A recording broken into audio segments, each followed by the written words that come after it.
Hi everyone, my name is Umi with Web Design and Company, and today we have with us Scott Dolson from Evervest Home Buyers. Hi, Umi. How you doing? Good, how are you? Great, thanks. All right, thank you for being here today. Sure. So I've got a question for you that I'm sure you get asked all the time. Can a person sell their home if they owe back taxes on it? Simple answer is absolutely. Okay.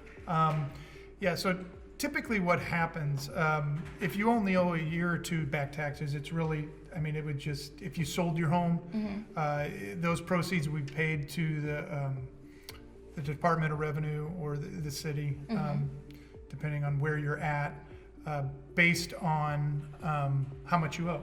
Okay, and you might have interest and penalties amount owed. If you go over a 3-year mark, usually what ends up happening is then at that point your house would be sold off, unfortunately. So if you owe more than 3 years back taxes, the sheriff's department's going to, in all intents and purposes, auction off that property and sell it. And up to the closing date, you can sell that property. The process for that sale is different in the city of St. Louis versus in the county. But the answer to your question is yes, you absolutely can, if you have back taxes, sell your property.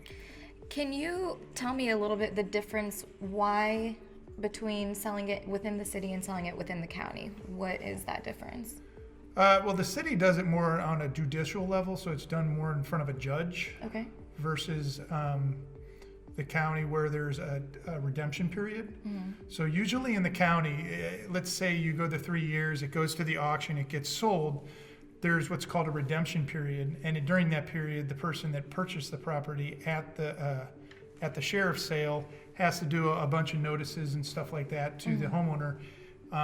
And anytime in that year period, the homeowner can come up with the money and pay basically the taxes, redeem it, and pay off the person that bought the property, because at the time of the sale, the person that bought the property has to put the money up for the taxes. But when you do that, you'll have to pay the interest, the penalties, and a certain interest rate to the person who bought the property at the auction, versus in the city, it's done more in front of a judge. So it's a different process.